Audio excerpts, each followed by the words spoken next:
Hi, my name's Phil. I'd like to talk about politics. In this video, I'd like to discuss the only two solutions that Brexiteers seem to have for the problems that they've inflicted upon the rest of us: lies and unworkable ideas. But first, if you'd like to be notified of daily news and politics, please subscribe to the channel and click the bell notification icon. So, first of all, tiny channel update before we get onto the brainlessness of Brexit again. So the new studio is assembled, sort of. The racks that you can see there are now fully assembled. They're in. A great deal of swearing was done. I would not recommend them again. Designed by an imbecile. But they're up. They're going to do the job. But it doesn't have electricity and it doesn't have most of the stuff installed yet. Limited time to do stuff next week, but the following week I do actually have some time, half term. And so we're hopefully 2 or 3 weeks away from me being able to actually record in there. Obviously, I'm going to have to trial certain things out.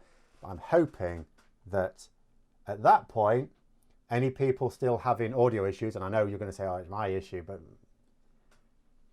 different acoustics in there, and then I may be able to make some headway.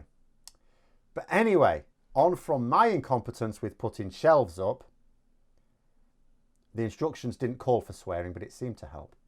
So the Conservatives with governing the country, and I'd like to kick off with John Redwood again. Always good for a laugh, John Redwood, if it weren't so tragic.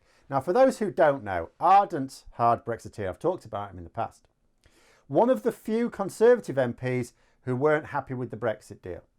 Or rather, I should say, were never publicly in favour. Many other Conservative MPs will doubtless claim that they're not happy with it in about half a year's time. They will, just like with the withdrawal agreement, claim they didn't read it, they didn't really understand it. I think some have already started to do that. But they publicly backed for it, they publicly voted for it, they publicly said it was a great deal. But John Redwood is one of the real nutters. And he had a suggestion for the problem with our fishing industry. So the problem is the old, live bivalve mollusks, oysters and the like, banned from export into the single market from outside. So John Redwood came up with a cunning wheeze for this, which you can see in this tweet. Will the supermarkets buy the shellfish that the EU will not take and work with our fishing industry to sell it to the UK buyers? That's what he said. Now, I'm not quite sure who needs to be told this falls into the category of unworkable solution, but I would like to break it down just to hammer home how brainless not only his comment is, but the author as well. So the first thing, supermarkets sell shellfish of all kinds in the UK. Supermarkets are also highly adept at knowing how much stock they need to satisfy demand. If anything, they err slightly on the side of a bit too much, which can lead to food wastage. In other words, they already buy as much of each kind of fish as there is demand for. And we're not talking about a supermarket.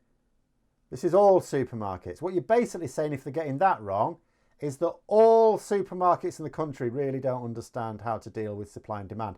I think we'll find that they do. They've, for example, managed Brexit, and they also managed the first lockdown. It took a little while, but it didn't take that long for them to make sure that we could all get the stuff we needed.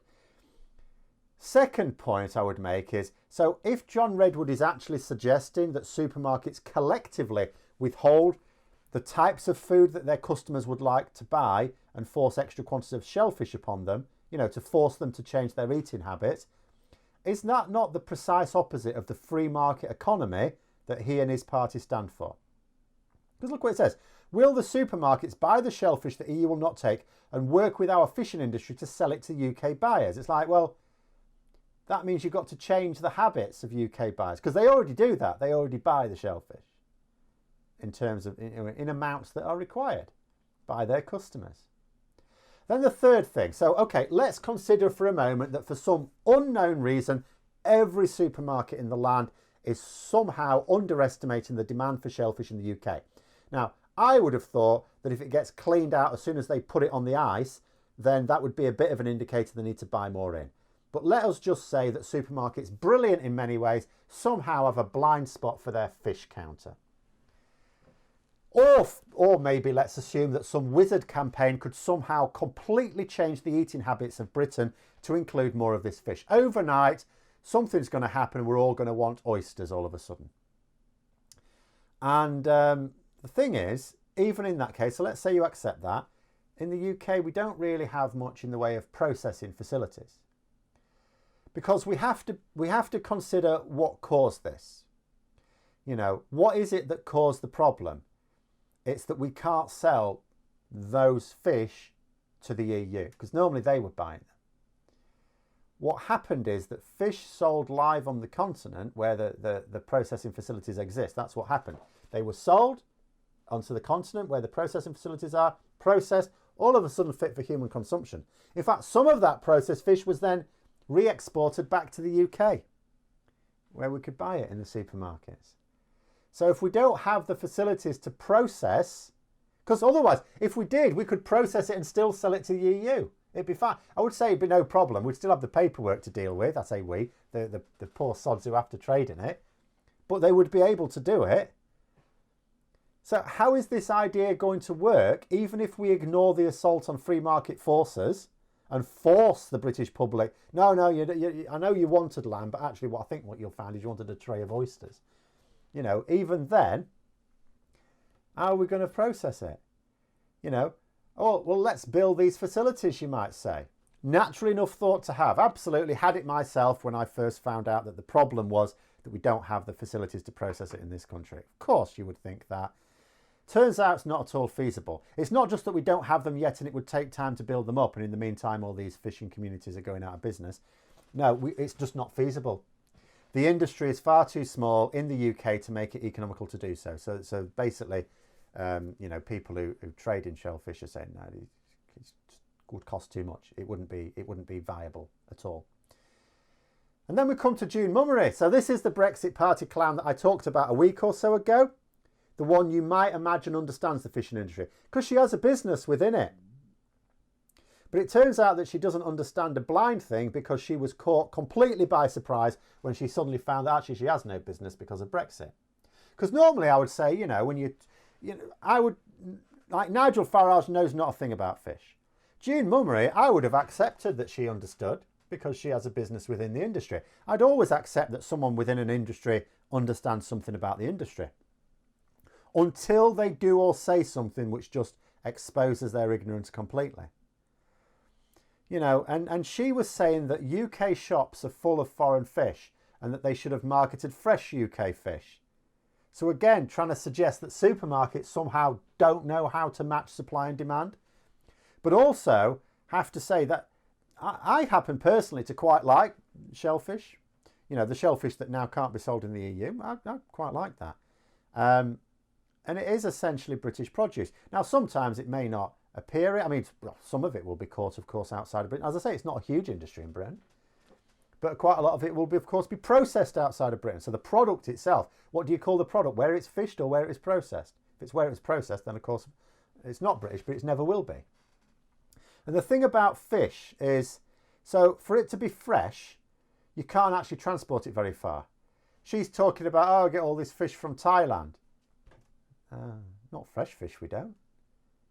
We don't get fresh fish from Thailand, because in theory it's possible to transport it fresh. I remember watching a documentary about a very top level Michelin starred sushi chef in America who paid a lot of money to get fish basically transported across the Pacific really quickly, same day.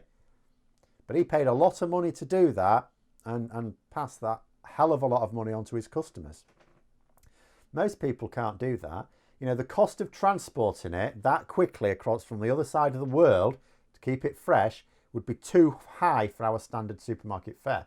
If we're getting fish from Thailand, it's frozen. Our fresh fish comes from close by.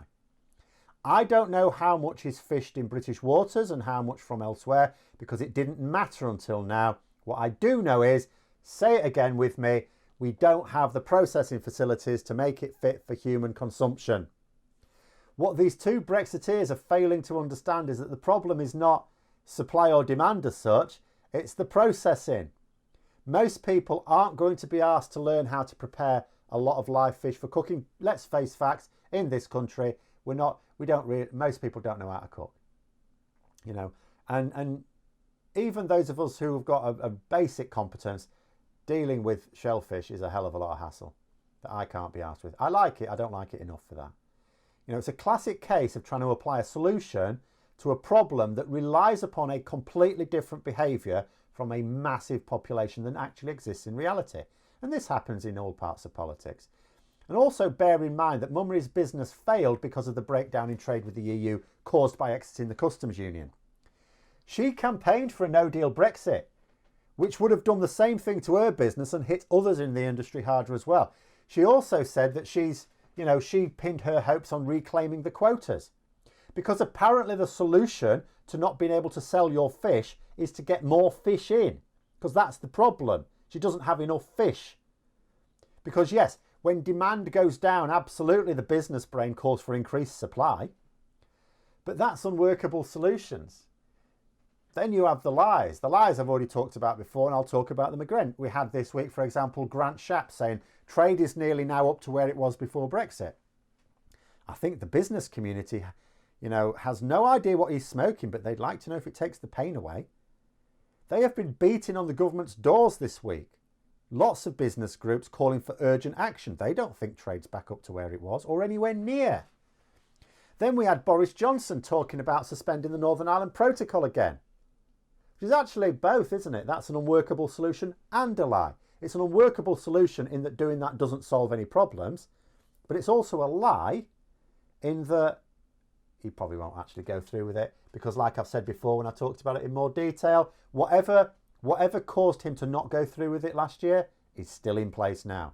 Whether it was the fact that Biden won the election, newsflash, he still won the election, or whether it was the fact that he ultimately didn't dare go against international law in a way that he would have had to face consequences over. I mean, look at what happened. Look at the poll. At the moment, the Conservatives are doing all right in the polls. They've gone back up again, buoyed by the success over the vaccines, and again being able to sort of moan about the EU. Look what happened when France had to close its ports last December. The Conservative took a hard hit in the polls after that. If he introduces much more trade friction, and the EU could apply a lot of trade friction, because what we're getting now, some Brexiteers saying, oh, the reason I got all this friction is overzealous EU customs officials. No, it's not.